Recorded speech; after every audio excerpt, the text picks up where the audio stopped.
Hey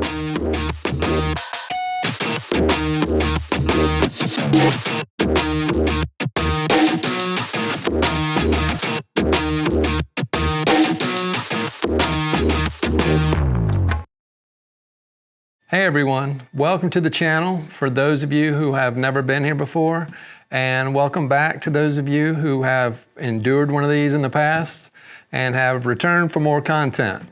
So last week I finally had a photo shoot out of town for the first time since March, I believe. And I thought I would try and do something a little vloggy style, but to be honest, that content just left a lot to be desired. Maybe it was a combination of the early morning travel and some pre-shoot anxiety since it's been a while, but what I filmed is just not ready for prime time.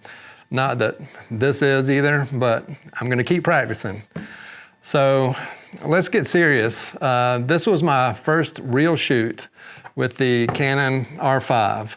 And I say real shoot because it was with a NBA team and a NBA player where we needed to capture images of their jerseys in both portrait style images as well as some capturing them in action.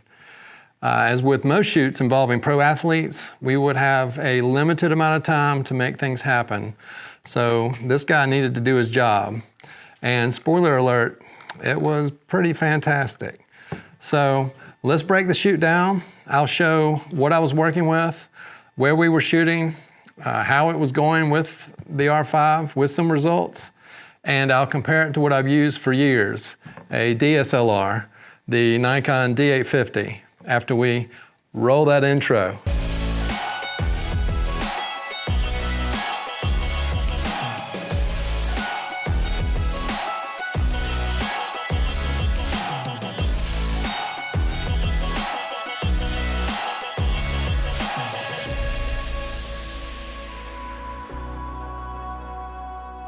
To make the shoot call time, I was on the road to Charlotte early in the morning.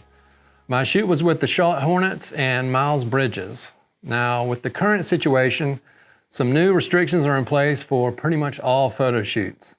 One of the differences we were faced with here was that we had to conduct the photo shoot in the parking area next to the arena.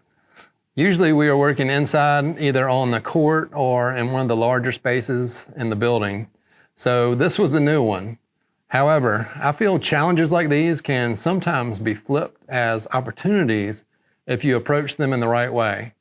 As you'll see in some of the image samples that we'll look at, we actually were able to use the wall of the deck for some pretty cool shots during the shoot. Okay, so for my camera loadout, I had the Canon R5 with the 24-70 f2.8 lens, as well as the 70-200 and the 24-105 f4 lens, just in case anything went wrong with this one. Because this was the first real shoot with this camera, I also brought along my trusty D850 kit that I would normally be using at a shoot like this, just in case something went sideways using this camera, or with me using this camera, I should say. I'm trying to figure it out. Now let's talk about settings, so I will hopefully cover any questions y'all might have. I'm not going to claim to be an expert on this camera, not even close just yet.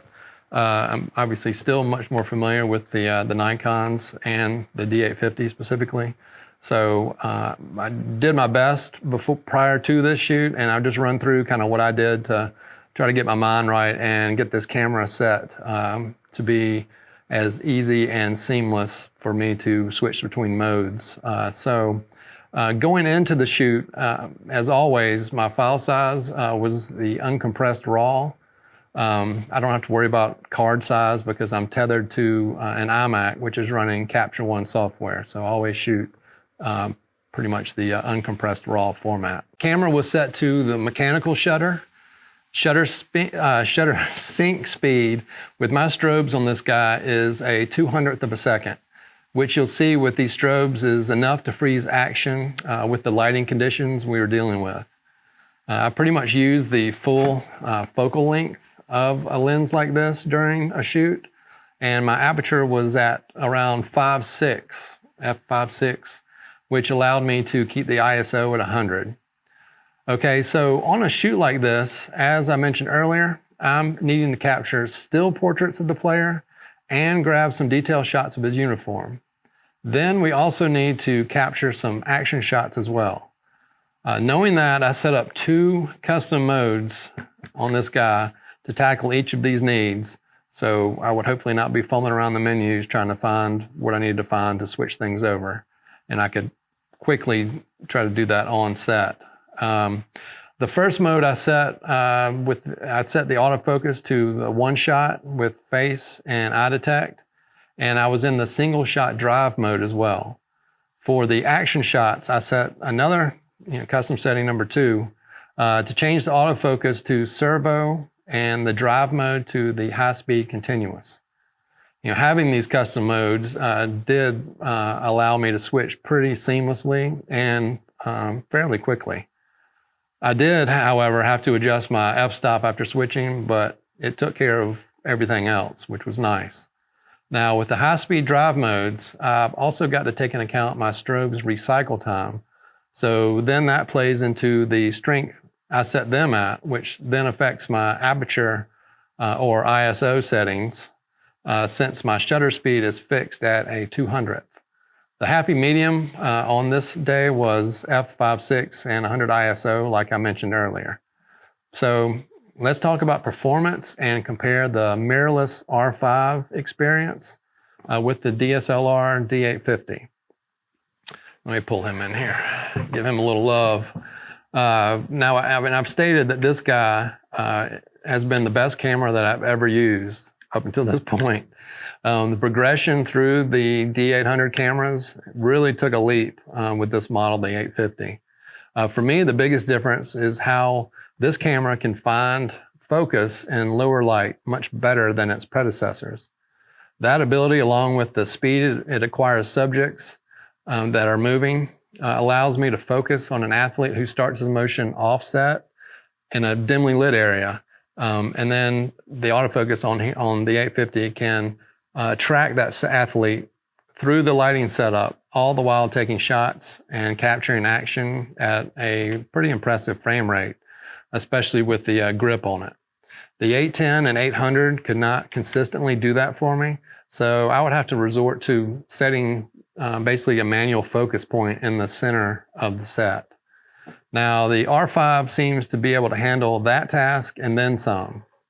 When you come from this camera here, and then all you have to do is point this camera at your subject with it using the face and eye tracking, it is almost a magical experience. On this camera, the D850, I still have to keep the single to 9-point autofocus, which are the 2 best modes to do what I've been talking about. I have to keep those on the subject for it to work. With the R5, the camera tracks the subject automatically. I mean, game changer. All I have to do is keep him in frame and remember which way this dang zoom ring works, because it is the opposite of this one. And that was seriously driving me crazy on set. One of you is backwards and needs to get with the program. But back to the autofocus, which was amazing by itself, just to relieve me as a photographer of having to move a focus point around with a joystick.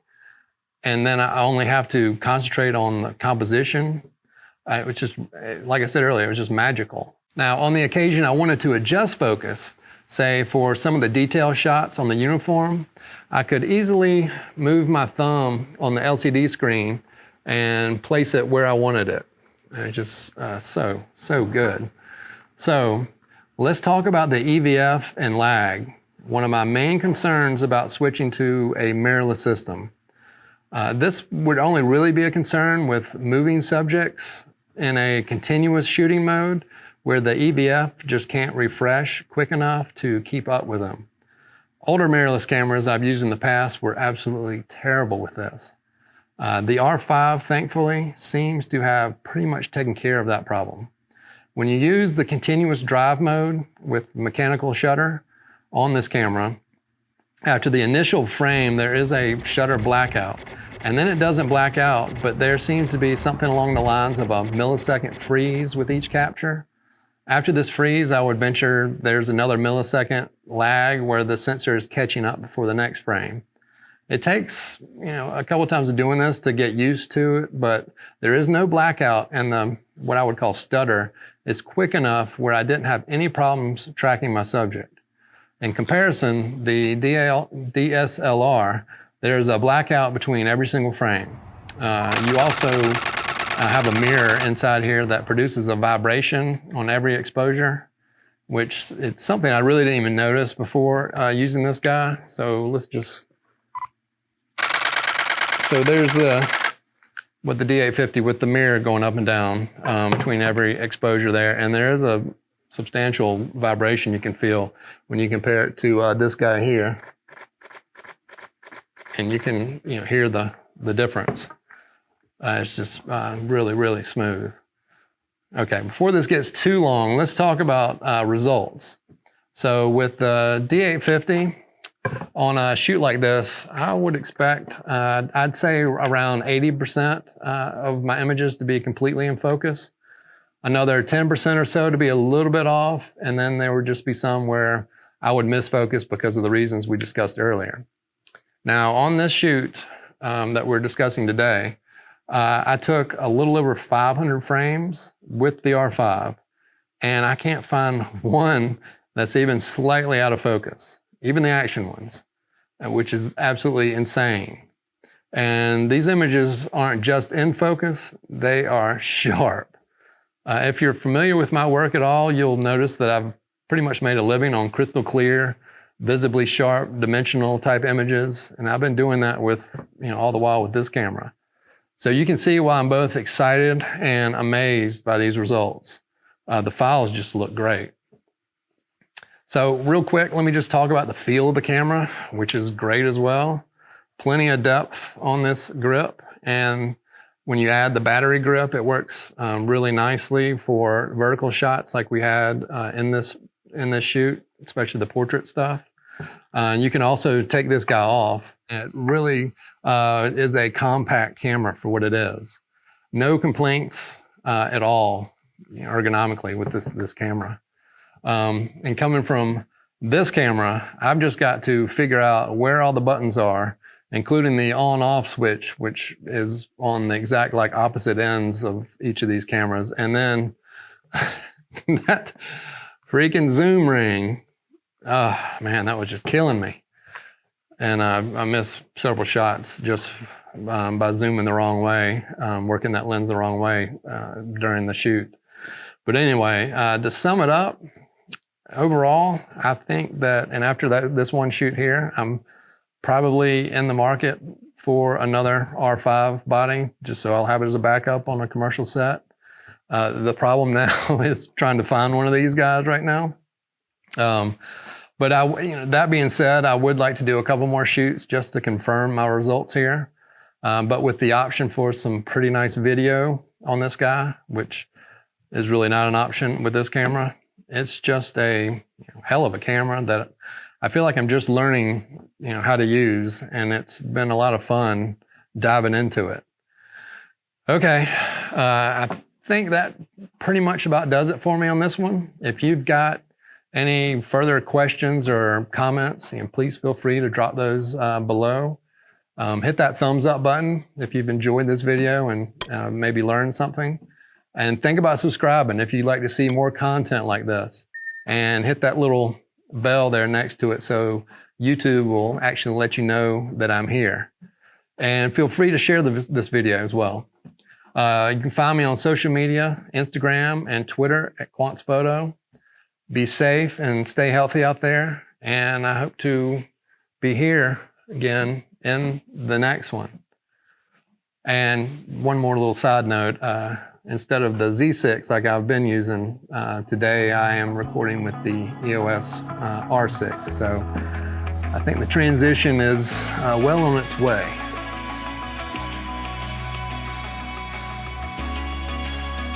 And there's a doggy behind me eating something. What do you have?